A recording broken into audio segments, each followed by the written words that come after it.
हाय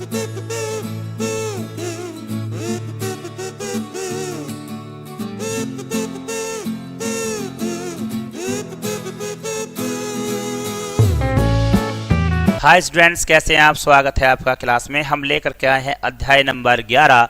chapter का नाम रहेगा सूर्य। यह एक निबंध है प्यारे बच्चों, ठीक है। और निबंध जो होता है वो बहुत सारी हमें थोड़े से वाक्यों में बहुत सारी बातें देकर के जाता है। सूर्य है और ये वैज्ञानिक निबंध है, यानी कि वैज्ञानिक इसमें बताएंगे कि सूर्य से हमें कैसे कैसे लाभ है और सूर्य को हम क्या क्या मानते हैं, ठीक है। अभ्यास ज्ञान करेंगे। हमें प्रातः है उठकर सूर्य देवता को नमस्कार करना चाहिए। सूर्य हमारे जीवन के लिए बहुत ही उपयोगी है। सूर्य से ही हमारा जीवन है। हमारा सौरमंडल सूर्य और उसके 9 ग्रह से मिलकर बना है। अब ये 9 ग्रह की अगर हम बात करते हैं, पहले हुआ करती थी, अब ये 9 ग्रह की जगह 8 हो गए हैं, ठीक है। वैज्ञानिकों ने इसमें थोड़ा बदलाव किया है। उन्हीं में से एक ग्रह है हमारी पृथ्वी, जो सूर्य के चारों ओर चक्कर लगाती है। बच्चों, तुम्हें यह जानकर बहुत आश्चर्य होगा कि सूर्य हमारी पृथ्वी से 13.5 लाख गुना बड़ा है। 13.5 लाख गुना बड़ा, यानी कि अगर सूर्य को तोड़ा जाए तो 13.5 लाख पृथ्वी बन जाएंगी हमारी। इतना बड़ा है सूर्य, ठीक है। हमें छोटा दिखाई देता है क्योंकि यह हमारी पृथ्वी से 15 करोड़ किलोमीटर दूर है। अब देखेगा आप 1 किलोमीटर की दूर की वस्तु को नहीं देख सकते, लेकिन 15 करोड़ किलोमीटर दूर भी है और आपको धूप भी देता है। कमाल की बात देखिएगा तो कितना बड़ा और कितना विशाल होगा, ठीक है। यह पृथ्वी के समान ठोस नहीं है, बल्कि गैसों के समूह से मिलकर बना है। सूर्य के धरातल से धधकती हुई ज्वाला या गैसों की हजारों किलोमीटर ऊंची लपटें निकलती रहती हैं। इन लपटों के कारण सूर्य के चारों ओर सदैव तेज का घेरा सा बना रहता है। सूर्य देखने में आग का गोला जैसा प्रतीत होता है। सौरमंडल में सूर्य ही प्रकाश एवं ऊर्जा का स्रोत है। सूर्य के बिना तो पृथ्वी पर जीवन ही की कल्पना ही नहीं की जा सकती। अब क्यों नहीं की जा सकती सूर्य के बिना कल्पना? क्योंकि सूर्य अगर धूप नहीं देगा तो पेड़ पौधे नहीं होंगे, और पेड़ पौधे नहीं होंगे तो हमें खाने के लिए नहीं मिलेगा, और खाने के लिए नहीं मिलेगा तो हम जीवित कैसे रह जाएंगे? तो हम सब कहीं ना कहीं सूर्य की किरणों पर, पानी, हवा और पेड़ पौधों पर हम एक दूसरे पर निर्भर हैं, जो कि सूर्य केवल हमें देते हैं, लेते हमसे कुछ भी है नहीं, ठीक है। इसके साथ आगे बढ़ जाएंगे। हम कह सकते हैं कि सूर्य ही हमारा पालन करता है, हमारा जीवन दाता है। बारिश के दिनों में जब कभी कभी पूरे दिन सूर्य नहीं निकलता, तब वातावरण में कितनी गर्मी हो जाती है, और सीलन के कारण कीड़े मकोड़े, मक्खी, बहुत सारी चीजें आपको दिखाई देती हैं, ठीक है। मैं इसे ऊपर कर लेता हूं पहले। हाँ, तो यहां पर चलेंगे। कीड़े मकोड़े, मक्खी, मच्छर आदि परेशान करने लगते हैं। बच्चों, कल्पना करो यदि सूर्य ना निकले तो पृथ्वी पर क्या होगा? चारों ओर अंधेरा छा जाएगा। अब ये तो रोज होता है, जब शाम को सूर्य छिप जाता है तो हमारे यहाँ रात हो जाती है, अंधेरा हो जाता है। अगर सूर्य ना होता तो हमारी पृथ्वी पर क्या होता? अंधेरा ही अंधेरा होता। वायुमंडल की सारी नमी बर्फ बन जाएगी। परिणाम स्वरूप ठंडक के कारण पृथ्वी की सारी वनस्पतियां नष्ट हो जाएंगी और जीवन समाप्त हो जाएगा। सूर्य वर्षा में भी सहायक होता है। सूर्य के ताप से समुद्र का पानी भाप बनकर उड़ जाता है। आकाश में अत्यंत ऊंचाई पर पहुंचने पर यह भाप ठंडी हो जाती है। इसके उपरांत वर्षा होती है। वर्षा का हमारे जीवन में क्या महत्व है, इसको तो सभी जानते ही हैं। यदि वर्षा न हो तो पृथ्वी पर न पेड़ पौधे होंगे और न ही जीवन होगा। अब देखिएगा, सूर्य एक और चीज करता है, एक और कारक है।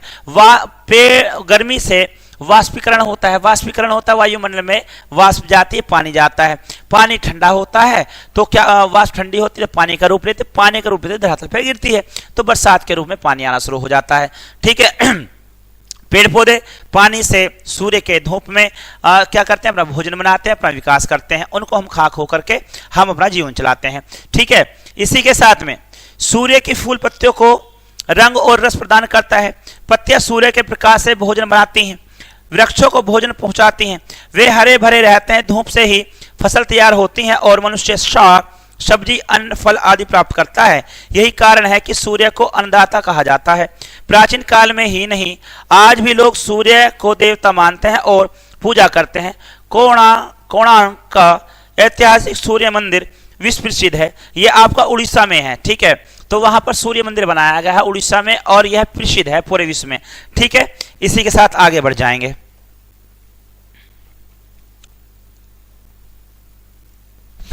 हाँ जी, ये लीजिएगा।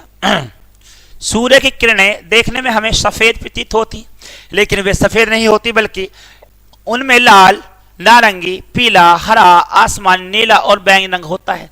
ये सभी रंग मिलकर धूप में चकाचौंध उत्पन्न करते हैं। इसी धूप से पृथ्वी पर चीजों में रंग उत्पन्न होता है। इसी से प्रकृति हमें रंग बिरंगी दिखाई देती है। आज वैज्ञानिकों ने ऐसे यंत्रों का निर्माण कर लिया है जो धूप से ताप और शक्ति ग्रहण कर लेते हैं और उस एकत्रित ताप और शक्ति से अन्य काम किए जा सकते हैं। इसे सौर ऊर्जा कहते हैं। वास्तव में सूर्य तो ऊर्जा का अक्षय भंडार है, यानी कि इसमें तो जितनी देखा जाए उतनी ऊर्जा है और यह लगभग 450 करोड़ वर्ष पुराना है और इसकी उम्र 10 यानी कि 1000 करोड़ वर्ष इसकी उम्र है। अभी 550 करोड़ वर्ष अभी इसकी उम्र बाकी बची हुई है। ठीक है, तो ये देखेगा ये हमारे जीवन में कितना बड़ा काम करते हैं। अब करते हैं शब्द अर्थ।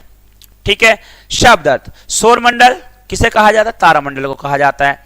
प्रतीत मालूम को कहा जाता है। स्रोत भंडार को कहा जाता है। वनस्पति पेड़ पौधों को कहा जाता है। सहायक मददगार को कहा जाता है। निर्माण बनाना को कहा जाता है।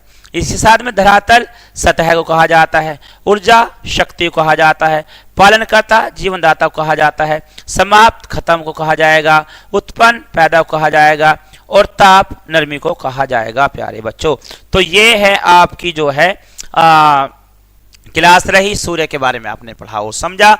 अच्छे से पढ़ें, अच्छे से जानें और इन स्रोतों के बारे में हमें जानकारी अच्छी होनी चाहिए। हम अच्छे पढ़ेंगे लिखेंगे तो हम सब चीज़ों को जानेंगे, कौन सी चीज़ हमारे लिए हानिकारक है, कौन सी हमारे लिए फायदेमंद है, हमें ध्यान रखना चाहिए। प्यारे बच्चों, ये चैप्टर आज सूर्य देव की तरफ से था, सूर्य बाबा के बारे में बताया गया, तो आपने ये पढ़ा और जाना। इसी के साथ मैं लेता हूँ आपसे विदा। मिलते हैं अगली क्लास में, तब तक के लिए गुड डे, गुड लक।